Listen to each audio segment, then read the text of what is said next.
Mesut Ozil is a one-of-a-kind footballer. He's a generational playmaker, an old-school orchestrator, a classic number 10. He's a World Cup winner, an icon to millions across the globe. And yet, he remains one of the most controversial players of the last decade. Wherever he has gone, a circus tends to follow, with coaches, fans, and pundits alike jumping at the chance to blame the German at the first sign of any inconvenience. How did the man once so ahead of his competition get left behind, forgotten, and made into an outcast by the very club that made him its record signing? Is his club career doomed to end as ignominiously as his international one did? Has Ozil's legacy been written, or can he pen a new chapter under Mikel Arteta? It's time to break it all down. Pitchside with Parker.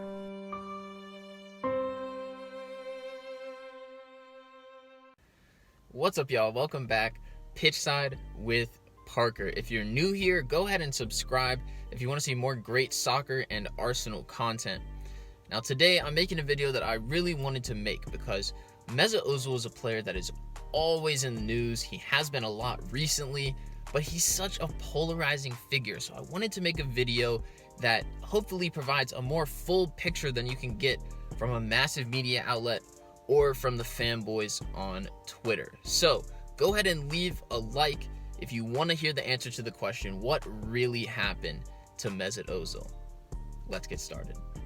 I'm going to start by talking about the whole career that Ozil has had, because I do feel that it provides some important perspective for the rest of this video, especially if you're a younger or a newer fan who doesn't know quite as much about Mesut Ozil. Up until 2018, Ozil had compiled statistically one of the greatest footballing careers ever for a non-goal scoring player. He was the top assist provider in 3 of Europe's top 5 leagues, the Champions League, the Europa League, the Euro Tournament, and the World Cup. If there was a top competition, Ozil has been its top assister. In the Premier League alone, Ozil holds records for the most assists in a calendar year, most consecutive games with an assist, and most chances created in a game, which he broke 3 different times. He also at one point had the most assists ever since the stat began being kept, although he has since been surpassed by Messi. And finally, he's also had a ton of club achievements and helped his team to great heights. Most notably, he helped end Arsenal's trophy drought with the 2014 FA Cup. Of course, he won a World Cup with Germany in the same year. And perhaps most impressively, he won the DFB Pokal Cup with Werder Bremen, which to this day is their most recent trophy, and they're a club that is now fighting against relegation after Ozil brought it to great heights around 2010. In addition, he's always had a positive impact off the pitch. In 2014, he made headlines after the World Cup by paying for hundreds of life-changing surgeries for children in Brazil, and since he has extended that around the world and has promised to do another 1,000 life-changing surgeries. And then just this year alone, he's fed over 100,000 homeless people and provided meals to poor families during Ramadan. Most importantly, Ozil has always stood for what is right, even when there's been a great risk of consequences. Some of these situations included when he brought awareness to the mistreatment of the Uyghur Muslim community in China and racism throughout the German Footballing Association, both of which ended up having negative impacts on his playing career, but still he stood for what was right. You can see why millions of people adore him, and what would lead Arsene Wenger to give quotes like, "If you're not excited about watching Mesut Ozil, you don't love football." And Mesut is like a musician who always plays the right note at the right moment. That world-beating, record-breaking Ozil is certainly not the player we see today though. So when did it change? Let's focus on the year 2018. Heading into 2018, Arsenal was coming off back-to-back seasons where they had chances to win the league before falling apart in the second half of the season. Pressure was mounting on Arsene Wenger's job and on the club as a whole. In January, Alexis Sanchez, who had been the club's top scorer, forced a move to Manchester United after causing problems in the dressing room. Ozil had been coming under criticism from fans too, but Arsenal couldn't risk losing its 2 best players, so they offered Ozil a new contract, which famously pays him £350,000 per week. They also signed Pierre-Emerick Aubameyang both on deadline day. By the end of the year, Arsene Wenger announced his retirement, and Arsenal stumbled to 6th place in the league. After a tumultuous season with the Gunners, Ozil shifted focus to the 2018 World Cup, The Germans were the holders and they came in as one of the favorites in Russia, but they suffered a shocking exit in the group stage as Sweden and Mexico qualified ahead of Die Mannschaft. The German fans and media were irate, and Ozil became one of the main scapegoats, despite leading the team in chances created, many of which were wasted by the strikers. One of the things held over Ozil, a German-born citizen of Turkish descent, by his critics was his relationship with Turkish President Erdogan, whom he took a photo with right before the World Cup during Erdogan's election cycle. Ozil released a statement after the World Cup ended, announcing his retirement from international football because of the racism he faced in the German Football Federation, from the president to the fans and all the way down to his teammates. He famously stated, "I am German when we win, but I am an immigrant when we lose." Now, whether you believe Ozil created his own downfall or not, that 6-month period in 2018 that included his new contract, Wenger's departure from Arsenal, and his retirement from international football was the clear turning point in Mesut Ozil's career. Now, I had written and researched this weeks ago, but today in an interview that just came out with The Athletic on the day that I'm recording this video, Ozil even came out and said the same. He stated, "People have been trying for 2 years to destroy me, to make me unhappy, to push an agenda they hope will turn supporters against me, and a picture that is not true." What was 2 years ago? 2018. Now, with that being said, his play has dropped off a lot in those 2 years as well. Since the start of the 2018-19 season, Ozil has only recorded 4 assists in the Premier League, and out of those, only 1 was away from home and none were against top 6 opponents. In that same time, he's been completely left out of Arsenal's squad 45 times under 3 different managers. He's a player you could argue would make it into the first 18 squad at all but maybe a handful of clubs in the world if you base it on talent alone. And yet he's been left out in favor of players like Emil Smith-Rowe and Matthew Smith this season.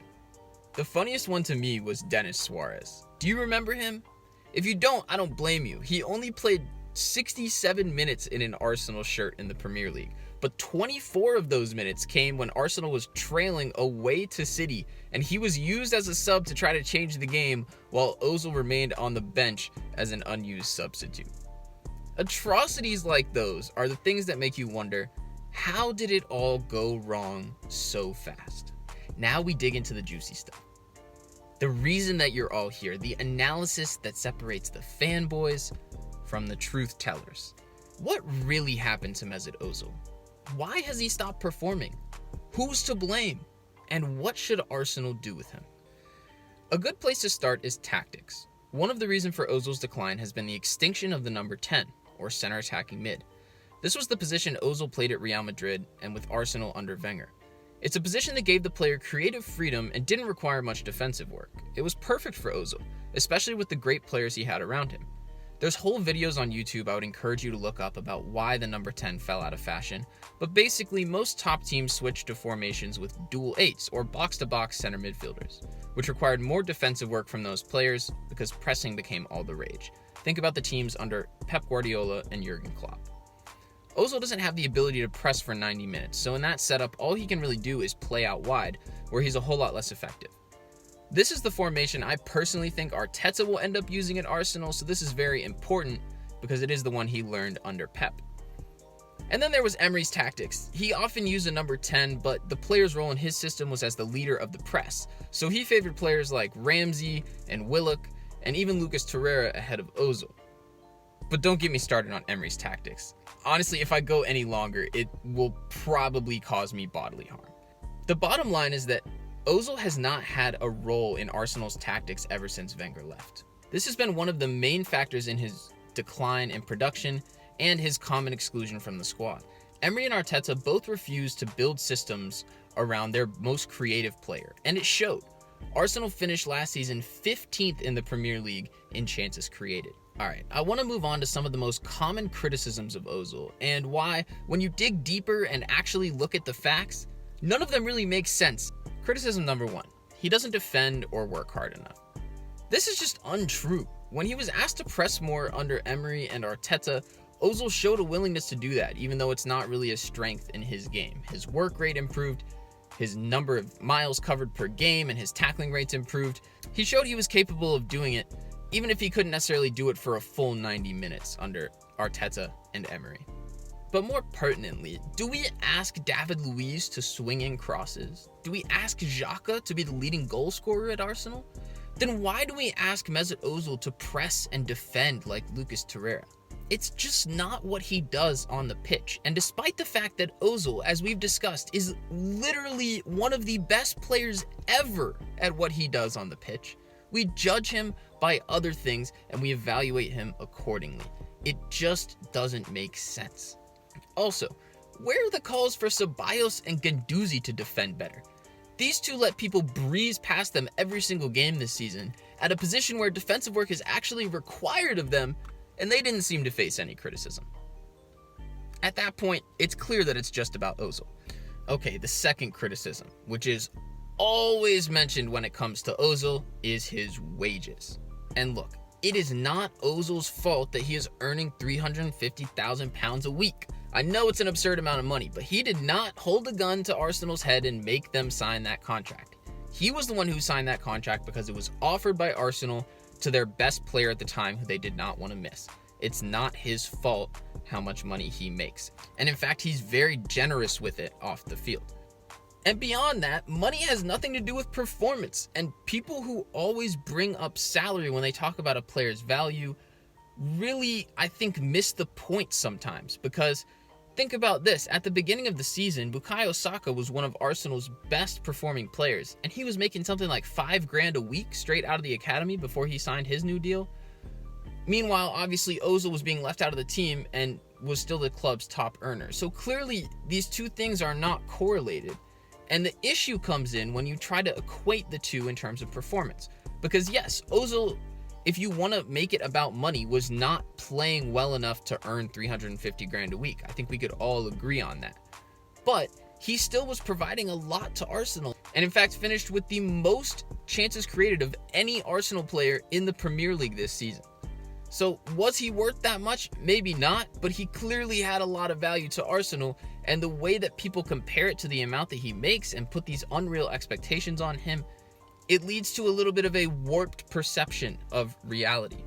And finally, if you want to talk about his wages and the fact especially that he didn't take a wage cut at the beginning of the coronavirus pandemic, well, boy, you were really wrong about that one, weren't you? Because Ozil, when he deferred his pay cut, he said this. He said that his reasoning was that he was unsure with what the club would exactly be doing with the money. He didn't have an assurance that they would be using it for the correct things to save costs and save people's jobs.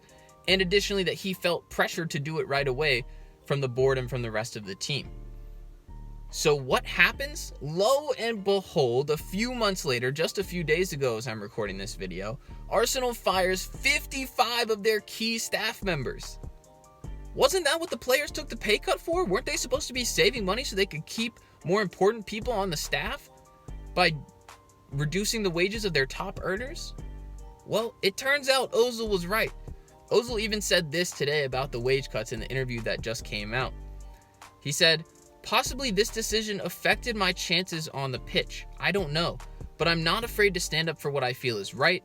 And when you see what has happened now with the jobs, maybe I was." If you learn anything from this video, it's that Mesut Ozil has elite, unparalleled vision on the field and off. Put some respect on his name. Now, the last criticism I'm going to go over is his bad attitude, or the idea that he doesn't train well. And this one, I think, especially from a coach's perspective, is the one that I can understand the most, if that's why you criticize Ozil.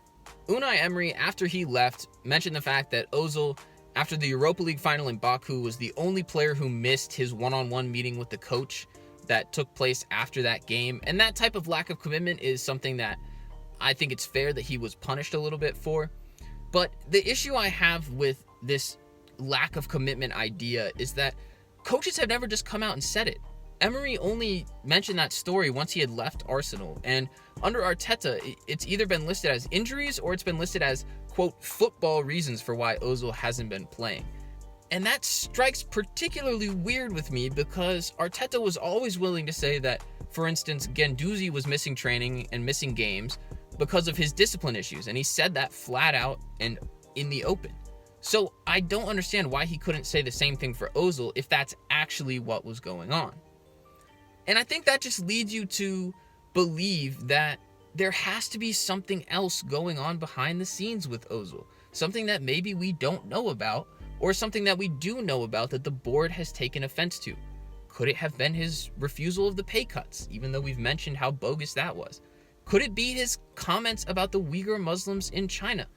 I actually think that there could be a lot to that, because there are so many double standards with this situation. Ozil, back in December, made a comment essentially just raising awareness for the persecution that the Uyghur Muslim community in China was facing. And the club immediately put out a statement saying that we do not agree with Ozil. His words are not our words. We do not defend what he said. And this is what Ozil had to say about the situation. He said, "I have given a lot to Arsenal on and off the pitch, so the reaction was disappointing. They said they don't get involved in politics, but this isn't politics," he says, insinuating that it was human rights. "And they have gotten involved in other issues." And this is where Ozil, once again, is very spot on, and you can see the double standards, because Arsenal has been wearing a Black Lives Matter patch the entire time since Premier League restarted. If you're willing to make a statement like that, you should be willing to stand up for other vulnerable communities as well, and that's the point that Ozil is making. If you compare him to somebody like Marcus Rashford, this summer Rashford got idolized for his work by helping school children get access to food throughout the summer break in England. And essentially what Rashford was doing was just standing up for people in his community who did not have a voice. And that's exactly what Ozil was doing. And Ozil, as one of the biggest Muslim footballers, essentially, the Muslim footballer with the biggest followers, spoke out against the atrocities that were happening against his people elsewhere in the world. And he used his platform for good. And to me, I don't see how that's any different from what Rashford is doing. Again, not to bring down Rashford, but to make the point that they should both have been celebrated equally for that. And instead, the way that Arsenal treated was as if Ozil was poison, Ozil was toxic, and that they had to distance themselves from those comments immediately. There's just too many ties there. Could it be the business ties with China? I don't know, but there's something very, very fishy that's going on with Ozil, and my reason for trying to debunk all these common criticisms that are thrown at Ozil is to show you that, in my opinion, based on a deep dive of the topic, I just think there could be something else going on. What that is, I don't necessarily know, and realistically, we may never find out until many years down the road. One thing we can all agree on, though, is that Arsenal's current handling of Ozil is wasteful. Keeping such a talented player out of the squad every single game is pointless. So what can Arsenal actually do with Ozil? The first thing you need to know is that Arsenal will not be able to sell Ozil. Any of the teams that want him or could be interested most likely don't have the money to get the deal done. We're talking about Turkish teams, MLS teams maybe. And beyond that, Ozil and his agent have both said recently that he will be staying until the end of his contract. And essentially that is that. He wants to stay, and it's going to happen. But if Arsenal are going to keep Ozil, they cannot afford to keep leaving him out. And here's why I say that. As I mentioned before, Arsenal created the 6th fewest chances in the Premier League this season, and yet Ozil led the team in that category despite playing just 22 games. Arsenal desperately need a creative midfielder, so much so that they've been linked with players like Coutinho and Willian in the transfer window. But I think if Arteta can rebuild a system in which Ozil was a part of it and a more central figure, it would almost feel like a new signing for Arsenal, and that's more so what they need to do. Why buy a new player when you've got a player like this already at the club with massive quality? And also, that would allow Arsenal to go after some targets of people that they really need. People like a defensive midfielder or a center back. A player like Thomas Partey, in my opinion, would be best for Arsenal because he could free up a player like Ozil. Ozil needs that cover behind him if he's going to play attacking midfield, and he needs players that can kind of make up for his defensive deficiencies. And a player like Partey, I think, could revolutionize Arsenal, and especially if Ozil is involved, could kind of turn him back into that shining star that we saw at Real Madrid and that we saw in the early days at Arsenal. Now, I'm not obtuse. I'm not trying to make the claim that Ozil should start every single game, week in, week out for Arsenal, because that would just be wrong. Ozil hasn't recorded a goal contribution away to a top 6 team since the 2015-16 season. So maybe we don't play him against Liverpool, but he could be a weapon that Arsenal could use, especially against teams that play a low block or in games where the offense is just looking a little stagnant and they could use some creativity off the bench. That's an area that I have been really disappointed with Arteta as well, is that he's never really used Ozil as a substitute. Ozil had 23 appearances this season for Arsenal, and only one of them came as a sub. Either he starts or he completely misses out on the squad. Let me put it this way. As somewhat of a luxury player, I would liken Ozil to a luxury car like a Ferrari. Nobody in their right mind is going to take a Ferrari off-roading on some gravel trail up in the mountains. But likewise, nobody who spends the money on a Ferrari is just going to let it sit in their garage and collect dust.